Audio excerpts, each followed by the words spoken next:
Gimana ya agar kita bisa melakukan riset kualitatif dengan baik dan mudah?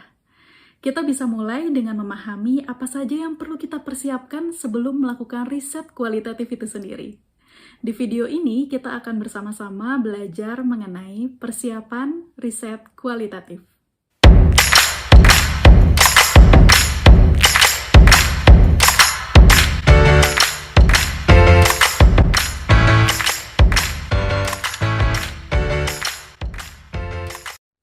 Ketika kita akan melakukan riset kualitatif, ada 6 kemampuan teknis yang perlu kita persiapkan dengan matang. Kemampuan teknis yang pertama adalah mendengarkan.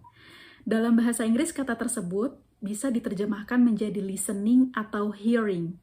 Tapi sebenarnya juga ada perbedaan konsep ya antara listening dan hearing itu sendiri.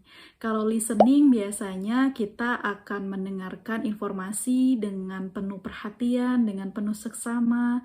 Sedangkan hearing biasanya hanya sekedar masuk dari kuping kanan lalu keluar kuping kiri tanpa ada proses pengolahan informasi yang berarti. Dalam konteks riset kualitatif, konsep mendengarkan yang kita pakai adalah listening.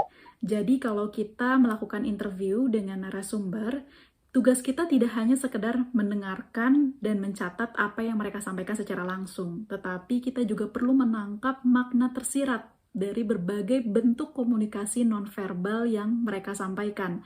Entah itu dalam bentuk body language, mungkin juga mimik wajah, intonasi suara, dan lain-lain. Konsep mendengarkan atau listening dalam riset kualitatif tidak hanya sebatas kita mendengarkan secara langsung apa yang disampaikan oleh narasumber saja.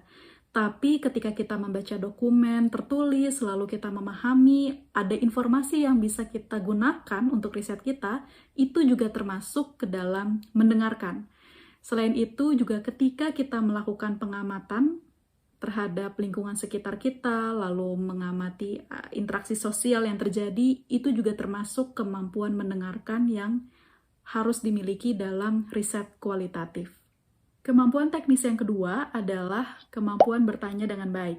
Ya, mungkin ini bisa saja terdengar remeh, tapi bagi sebagian orang termasuk saya, seringkali sulit ya membuat pertanyaan yang tepat sasaran dan juga mudah dipahami oleh lawan bicara kita.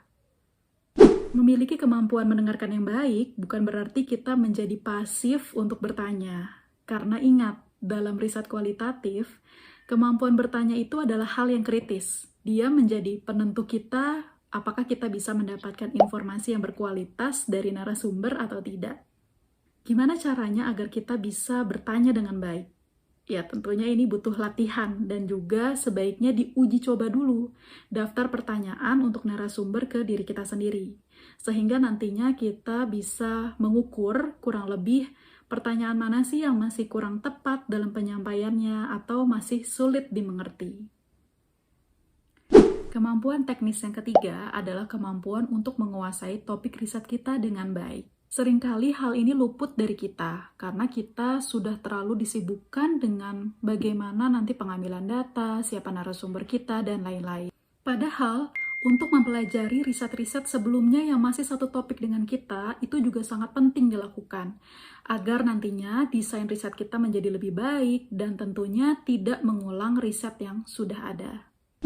Gimana caranya agar bisa menguasai topik riset dengan baik?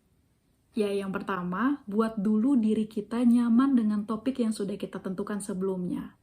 Biasanya kalau kita sudah nyaman, kita akan lebih mudah untuk mencari tahu berbagai hal yang berkaitan dengan topik kita. Sehingga proses belajar pun menjadi lebih menyenangkan. Selain itu, ada banyak sumber informasi yang bisa kita gunakan untuk mempelajari topik riset yang sudah kita tentukan. Entah itu membaca artikel dari riset sebelumnya, membaca berita dari koran, website, nonton YouTube, dengerin podcast, selama itu relevan dengan topik riset yang kita pilih. Kemampuan teknis yang keempat adalah peduli dengan data yang sudah dikumpulkan.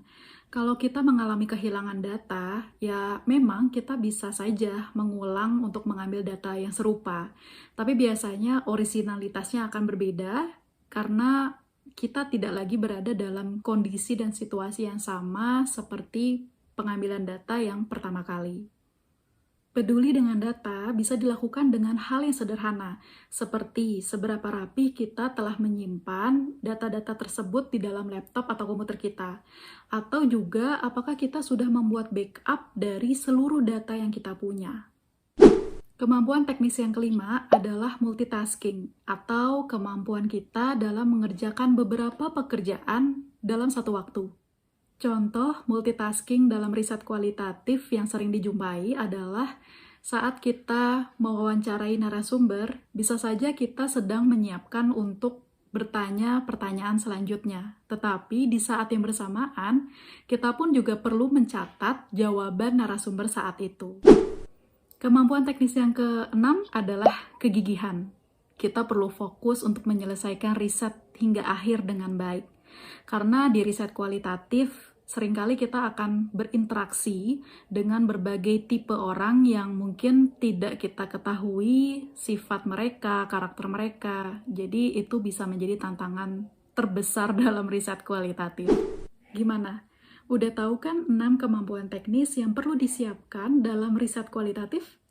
Yang pertama, ada kemampuan mendengarkan atau listening. Yang kedua, ada kemampuan untuk bertanya yang baik. Yang ketiga, perlu menguasai topik riset sebaik mungkin. Yang keempat, peduli dengan data yang sudah kita kumpulkan. Yang kelima, perlu multitasking. Yang keenam, kita harus gigih agar bisa menyelesaikan riset kita hingga akhir dengan baik. Kalau kamu merasa video ini bermanfaat, jangan lupa untuk subscribe channel ini. Sampai jumpa ya di video selanjutnya.